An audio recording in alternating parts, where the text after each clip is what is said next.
There are certain images everyone associates with Christmas. Decorated Christmas trees, flying reindeer pulling a sleigh, Santa climbing down the chimney delivering gifts. But on the night of January 4th, 1993, at their home in Oceanside, California, Margie Beavers and her husband Lawrence found out that not everyone embraces the symbols of Christmas in the same way.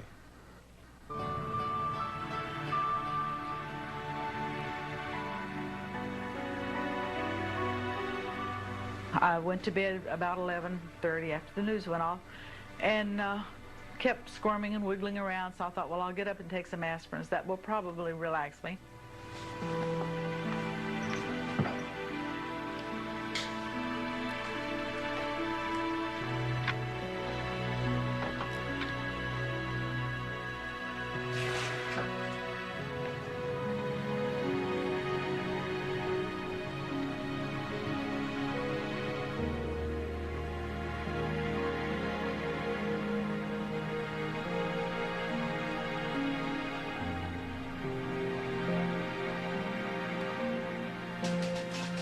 I just started to doze off, and I heard this banging, and then I reached over and shook my husband. I said, honey, somebody's at the door. There must be a problem. Somebody's in trouble.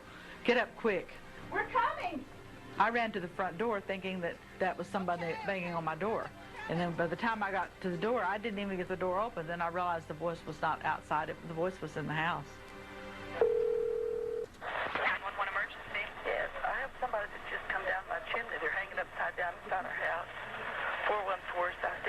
Oceanside Police Dispatcher Laura Harris took the call.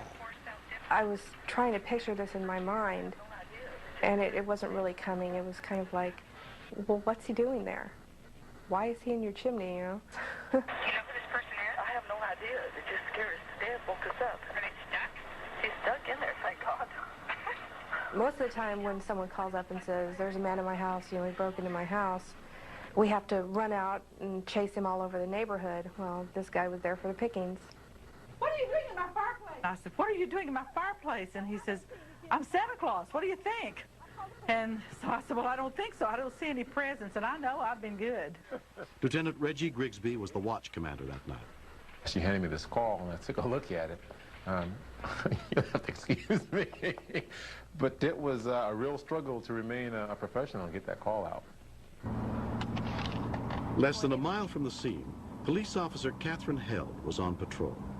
When I first heard the call, I was like, right, probably an animal. Tonight, this just didn't sound right. The police are coming. His arms was just flying everywhere, and he was talking nonstop.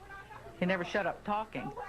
Are you armed? No, I'm not armed. Are you sure? I'm not sure of anything. My legs are broken. Honey, That's I'm what going to go see if they're coming yet. I said, I'm going to go stand on the porch to make sure the police know which house to come to, because I was so frightened. I wanted them to hurry up and get in here and get this guy out of here.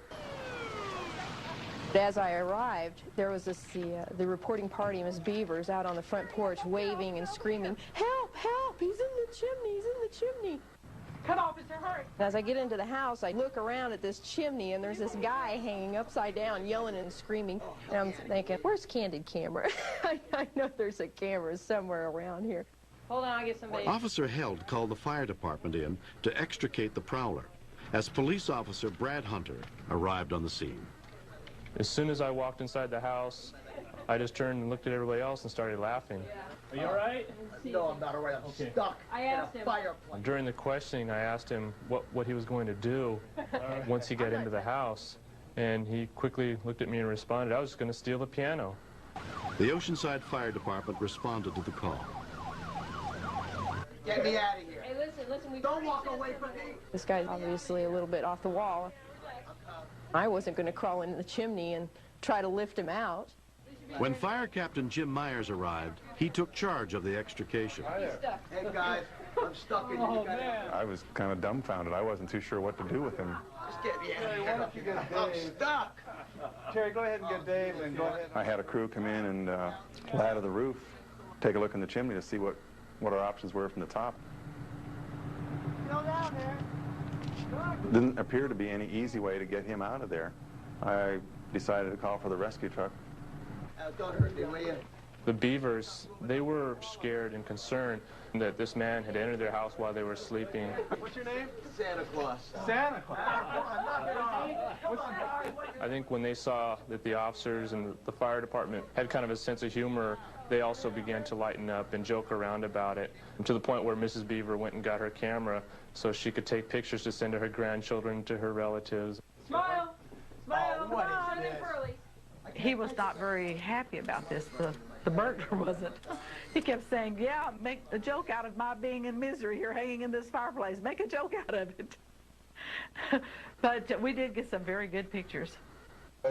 Bring it away. When rescue arrived, they determined that the only solution was to break the chimney apart. So we had a guy on either side, and they had some chisels and some sledgehammers, and they started chipping away at the blocks and pulling them out hand by hand and waiting for him to come on out. Ow! That did it. One more. Ow! I kept thinking he needs a drink of water, but I couldn't figure out how to get water to him with him upside down. And he talked so much till I know he must have been thirsty. Guys, you know, I've heard of been confidence in my life. All the time it was going on, he kept hollering, hurry up, I'm hurting, and you guys are slow, you guys are incompetent, and you guys don't know what you're doing. It got to be a little bit of a pain in the neck. We're working on him. He didn't like the speed with which we're working. Hold on. Ow! I got it. You know, you guys are the worst. Thank you. You think you could get me out of here by Can you now? be quiet for a second? Yeah, Thank you. I'm quiet, yeah. For 48 years I've been hearing about Santa Claus coming down a chimney, and you've never heard about really someone going down a chimney. It's just incredible that someone would have the nerve to try to do something like that. Okay, hold on. Let's put pressure on.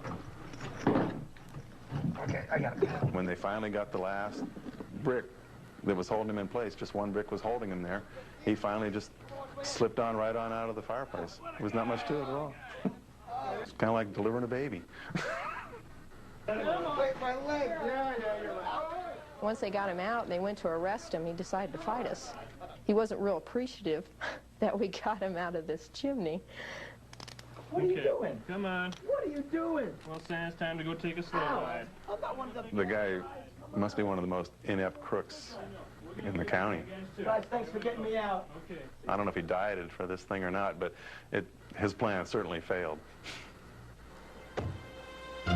After spending 2 hours upside down in the chimney, the Santa suspect was subsequently found guilty of burglary and sentenced to 330 days in jail.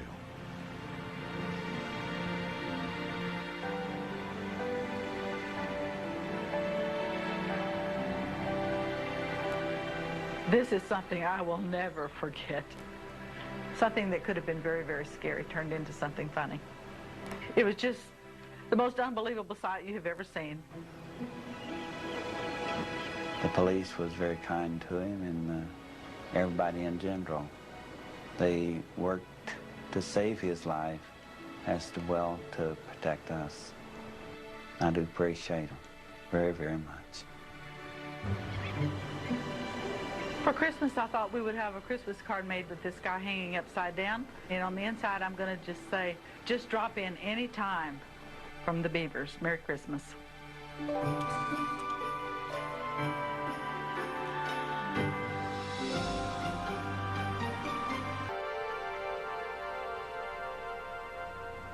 When it comes to saving lives, simple things can often make a big difference. Make sure your house or curb is clearly marked with the address number so it is easy for rescuers to read it from the street.